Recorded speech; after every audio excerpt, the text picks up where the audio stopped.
क्यों पाकिस्तान दे रहा है बांग्लादेश के नागरिकों को मुफ्त वीजा?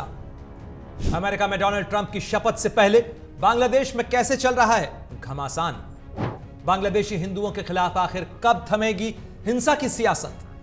कैसे अब इस्कॉन के खिलाफ मोर्चा खोल रहे हैं बांग्लादेश के कट्टरपंथी? बांग्लादेश में सत्ता बदल के 3 महीने बाद भी आखिर क्यों नहीं थम रहा है राजनीति का भूचाल? लगाते हैं दूरबीन और देखते हैं कि आपके हमारे पड़ोस में बांग्लादेश के हालात की एक्सरे रिपोर्ट क्या कहती है। नमस्कार, आपके साथ मैं प्रणय उपाध्याय।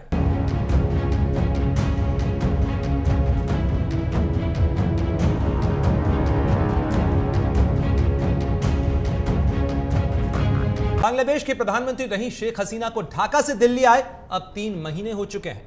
मेहमान कब तक भारत में रहेंगी यह तय नहीं है। साथ ही यह भी तय नहीं है कि ढाका में छात्र आंदोलन की आड़ में चलाए गए सत्ता बदल के आंदोलन की आंधी आखिर कहां जाकर रुकेगी। अमेरिकी इशारे पर हुए सत्ता बदल से शुरू हुआ राजनीतिक उठापटक का दौर अभी तक न तो ढाका में सरकार के माथे पर से अंतरिम का टैग हटाता नजर आ रहा है और न ही हालात को सुधारता दिखाई दे रहा है। न ही चुनाव की तारीखों का ऐलान किया गया है। अमेरिका में डोनाल्ड ट्रंप के चुनाव जीतने के बाद आए बयान में बांग्लादेश के अंतरिम प्रशासक मोहम्मद यूनुस इतना जरूर कहते हुए दिख रहे हैं कि देश में जल्द चुनाव कराए जाएंगे। हम जैसे ही इसके लिए तैयार होंगे चुनाव का ऐलान हो जाएगा ताकि निर्वाचित सरकार अपना कामकाज संभाल ले। वैसे भी हम अंतरिम सरकार हैं और हमारा कार्यकाल यथासंभव छोटा ही होना चाहिए, लेकिन यह कार्यकाल कितना छोटा होगा यह अभी कोई नहीं जानता और न ही मोहम्मद यूनुस इसके बारे में कुछ बता रहे हैं। बहरहाल इस बीच बांग्लादेश में कट्टरपंथियों की फ्रीडम ऑफ स्पीच बिना किसी रोक के लगातार जारी है। तरह तरह के गुट किस्म किस्म की मांगों को लेकर सड़कों पर नजर आ रहे हैं, आवाज बुलंद करते दिखाई दे रहे हैं। इसी कड़ी में ताजा मांग बांग्लादेश में इस्कॉन को बैन करने की है। इस्कॉन यानी कृष्ण भक्ति और कीर्तन का वो आंदोलन जिसने हरे रामा हरे कृष्ण की धुन पर दुनिया के कई कोनों में लोगों को अपना दीवाना बना दिया। यहां तक कि अमेरिका में नेशनल इंटेलिजेंस की नई मुखिया बनने जा रही तुलसी गबार्ड भी इसी गाने को गाती और गुनगुनाती हुई नजर आई हैं। रिपोर्ट में आगे बढ़े उससे पहले जरा तुलसी गबार्ड के सुर में आपको हरे रामा हरे कृष्णा की धुन सुनवा देते हैं। Hare Krishna, Krishna Krishna, Hare Hare, Hare Rama, Hare Rama, Rama Rama, Hare Hare। खैर, तुलसी गबार्ड जिस भक्ति के साथ रामकृष्ण का नाम जप रही हैं, उन्हें बांग्लादेश में इस्कॉन के खिलाफ प्रतिबंध के नारे पसंद कतई नहीं आएंगे। लेकिन अभी तुलसी गबार्ड और उनके बॉस डोनाल्ड ट्रंप के कामकाज संभालने में वक्त है। शायद इसी का फायदा कुछ कट्टरपंथी उठाने की कोशिश कर रहे हैं जो बांग्लादेश की अंतरिम सरकार से देश में इस्कॉन पर प्रतिबंध लगाने की मांग कर रहे हैं। बांग्लादेश में 4 इस्कॉन मंदिर हैं। राजधानी ढाका के अलावा चिटगांव, नोआखाली और मेमनसिंह जैसी जगहों पर ये मंदिर हैं और बड़ी संख्या में हिंदू श्रद्धालु इन मंदिरों में पहुंचते हैं। इस्कॉन मंदिर अमेरिका, ब्रिटेन, रूस, फ्रांस, ब्राजील, ऑस्ट्रेलिया समेत दुनिया के 57 देशों में मौजूद है। अंतर्राष्ट्रीय मौजूदगी रखने वाले इस संगठन ने बांग्लादेश से उठी प्रतिबंध की मांग के विरोध में अपना विरोध दर्ज कराया है, अपनी चिंता दर्ज कराई है। इस्कॉन कोलकाता के उपाध्यक्ष राधारमण दास ने भारत सरकार से तत्काल हस्तक्षेप करने की भी मांग की है ताकि बांग्लादेश में पहले से भयाक्रांत हिंदू आबादी और परेशान न हो। मौजूदा हालात में इस बात से इनकार नहीं किया जा सकता कि कट्टरपंथियों के दबाव में बांग्लादेश की अंतरिम सरकार इस्कॉन पर कोई कार्रवाई करने को मजबूर नजर आ सकती है। इस बीच बांग्लादेश में न केवल कट्टरपंथी और जिहादियों के मन बढ़े हुए नजर आ रहे हैं, बल्कि पाकिस्तान भी अपनी पुरानी जड़ों के लिए नया खाद पानी डालने में जुटा नजर आ रहा है। पाकिस्तान ने हाल ही में बांग्लादेश के लोगों के लिए एक नई वीजा पॉलिसी का ऐलान किया है, जिसमें बांग्लादेश के लोगों को बिजनेस और टूरिज्म दोनों ही कैटेगरीज में 48 घंटे के भीतर वीजा दिए जाएंगे। साथ ही उनके आवेदन की प्रक्रिया को इतना आसान कर दिया गया है कि केवल ऑनलाइन आवेदन का प्रिंट आउट लेकर यात्री पाकिस्तान में ऑन अराइवल वीजा ले सकते हैं। जाहिर है पाकिस्तान अब बांग्लादेश के साथ अपनी नजदीकी बढ़ाना चाहता है। आसान वीजा देकर पाकिस्तान में बांग्लादेश के लोगों को बुलाना चाहता है। यह बात और है कि बांग्लादेश में सबसे ज्यादा लंबी कतार बीते कई सालों से भारतीय वीजा के लिए लगती रही है, लेकिन अब सियासी हवा का रुख बदलने का पाकिस्तान फायदा उठाना चाहता है। पाकिस्तान की ज्यादतियों से पूर्वी पाकिस्तान को आजाद कराकर अलग मुल्क बनाने वाले शेख मुजीबुर रहमान और उनकी बेटी शेख हसीना, अब दोनों ही के खिलाफ बोलना बांग्लादेश में सियासी फैशन का नया ट्रेंड है। वहीं आइडिया ऑफ पाकिस्तान की वकालत करने वाले कवि अल्लामा इकबाल इन दिनों ढाका में भी काफी चर्चा में है। पाकिस्तान की कोशिश बांग्लादेश की फौज के साथ भी अपनी नजदीकी बढ़ाने की है और यही वजह है कि बांग्लादेश को 40,000 राउंड गोला बारूद की आपूर्ति करने के लिए भी पाकिस्तान उतावला है। साथ ही अपने जिगरी चीन से भी बांग्लादेश को मदद दिलाने और उसी बहाने अपने हित साधने की कोशिश में भी फिलहाल शहबाज शरीफ सरकार नजर आ रही। पाकिस्तान की कोशिश है कि बांग्लादेश में इस समय चल रहे भारत विरोधी सुर को अपने हितों में साधा जा सके, उसके सहारे अपने हित साधे जा सकें, अपना फायदा निकाला जा सके।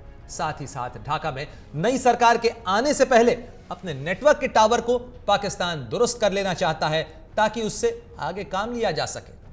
हालांकि बांग्लादेश में सत्ता से लेकर सेना में बैठे जानकार ये अच्छी तरीके से जानते हैं कि पाकिस्तान की नीयत क्या है। साथ ही ये बात भी बखूबी समझते हैं कि पाकिस्तान न तो बांग्लादेश को कोई बड़ी मदद या फायदा दिलाने की स्थिति में, लेकिन अंतरिम प्रशासन के नाम पर बैठे हुक्मरान फिलहाल बांग्लादेश में व्यवस्था परिवर्तन के नाम पर केवल मूड प्रबंधन कर रहे हैं, यानी देश की सियासत में असली दबदबा रखने वाले कट्टरपंथी तबके के सुर में सुर मिलाते हुए नजर आ रहे हैं ताकि स्टीयरिंग संभाले रहे। कट्टरपंथी तबके की भी असलियत यह है कि उसकी जड़ें जमात इस्लामी बांग्लादेश से लेकर बीएनपी और सत्ता से बाहर हुई आवामी लीग जैसी पार्टी के भीतर तक पहुंची हुई हैं। इस सच से इनकार नहीं किया जा सकता कि बांग्लादेश में हिंदुओं समेत अल्पसंख्यकों पर हमले की घटनाएं अगर शेख हसीना के सत्ता से बाहर होने के बाद हो रही हैं तो उनके 1.5 दशक से ज्यादा चले सत्ता काल में भी इस तरीके की घटनाएं होती रही हैं। इस मामले पर भारत को अपनी शिकायत पहले भी दर्ज करानी पड़ती थी और आज भी अपनी नाराजगी जतानी पड़ती है। ऐसे में भारत के लिए बड़ी चिंता इस बात को लेकर है कि अगर बांग्लादेश में अस्थिरता के हालात बने रहते हैं और कट्टरपंथी इसी तरीके से बेलगाम रहते हैं तो इसका असर दोनों देशों की सरहद पर भी देर सवेर नजर जरूर आएगा। दोनों देशों के बीच करीब 4096 किलोमीटर की सीमा है, यानी भारत की अगर सीमा सबसे ज्यादा किसी एक मुल्क के साथ है तो वो है बांग्लादेश। बांग्लादेश से अल्पसंख्यक नहीं बल्कि बहुसंख्यक आबादी भी खराब हालात के चलते समय समय पर भारत की तरफ पलायन करती रही है और भारत नहीं चाहता कि पलायन का एक और दौर बांग्लादेश से शुरू हो जिसका दबाव उसको अपनी सरहद पर महसूस हो। हालांकि बांग्लादेश को लेकर भारत को भी नए सिरे से सोचना जरूर होगा। शेख हसीना सरकार के राज में बांग्लादेश को लेकर स्थिरता और स्थायित्व का एक भ्रम था, लेकिन मौजूदा हालात को देखकर इस बात का अंदाजा लगाया जा सकता है कि पूरब के इस पड़ोसी मुल्क में राजनीतिक नेतृत्व की नींव काफी पहले ही हिलने लगी थी। अब जबकि बांग्लादेश और पूरे क्षेत्र के लोग शेख हसीना के बाद की राजनीतिक और सामाजिक उथल पुथल से रूबरू हो रहे हैं, साथ ही अब कूटनीति के गलियारों में बांग्लादेश के भविष्य को लेकर भी निराशा के कई सवाल तैर रहे हैं। और ये निराशा खास तौर पर इस बात को लेकर जुड़ी हुई है कि इस क्षेत्र में करोड़ों रुपए की मदद, विकास परियोजनाओं और निवेश के बावजूद सड़क से लेकर सत्ता के गलियारों में कड़वाहट भारत के खिलाफ नजर आ रही है। इस स्थिति को देखकर यह सवाल उठना लाजमी है कि क्या भारत ने कोई बड़ी चूक कर दी है या फिर पड़ोसियों के साथ रिश्तों में हमें न केवल ऐसे झटकों के लिए तैयार रहना होगा बल्कि निवेश भी करते रहना होगा, क्योंकि भारत अगर पीठ फेरता है तो बांग्लादेश जैसे पड़ोसी मुल्कों में भारत का अहित चाहने वाली ताकतों को जमीन आसानी से मिल जाएगी। हालांकि भारत और उसके आस पड़ोस के देशों के साथ रिश्तों को लेकर अक्सर ये तंज और तनकीद की जाती है कि भारत अपने पड़ोसियों पर अपना दबदबा खोता जा रहा है, रिश्तों को साधने में फेल हो रहा है। सियासी मंच से भी इस तरीके के आरोप कई बार लगाए जाते रहे। आरोप बेमानी भी नहीं है, खासकर तब जबकि भारत अपने पड़ोसियों के साथ रिश्तों को खासी तवज्जो और तरजीह देता है। पाकिस्तान और चीन को अगर छोड़ दें तो बाकी पड़ोसियों के साथ रिश्ते साधने के लिए भारत ने कई बार अतिरिक्त उदारता भी दिखाई है, लेकिन फिर भी नेपाल, श्रीलंका, म्यांमार, बांग्लादेश जैसे कई मुल्कों में रिश्तों की गाड़ी कभी एक जैसी सड़क पर नहीं चल पाई। हालांकि यह स्थिति कोई आज की नहीं है, बल्कि आजादी के बाद से अगर आप देखें तो पड़ोसी देशों पर कभी भी भारत का एक तरफा असर या दबदबा नजर नहीं आया। पड़ोसी देशों के साथ भारत के रिश्तों की गाड़ी कई बार गड्ढों में फंसी नजर आई है। पाकिस्तान और चीन के साथ तो हालात युद्ध के मोर्चों तक पहुंचे ही हैं, वहीं श्रीलंका में शांति सेना भेजने जैसी कोशिश की भी भारत को बड़ी कीमत चुकानी पड़ी। दक्षिण एशिया के मोहल्ले में छोटे देशों ने भी बड़े मुल्कों की शह पर भारत को आंखें दिखाने का कोई मौका नहीं चूका। खैर, राहत की बात यह है कि ऐसी घटनाओं का सिलसिला पड़ोसी मुल्कों में भी ज्यादा वक्त तक नहीं चलता है। राजनीतिक हवा का रुख गाहे बगाहे बदलता रहता है और उसके साथ साथ भारत का समर्थन हासिल करने के लिए होड़ भी हमने कई बार देखी है।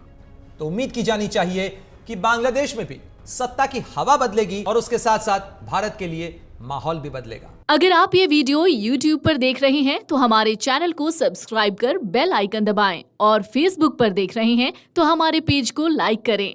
8 मिलियन प्लस सब्सक्राइबर, आपके इस भरोसे के लिए बहुत धन्यवाद।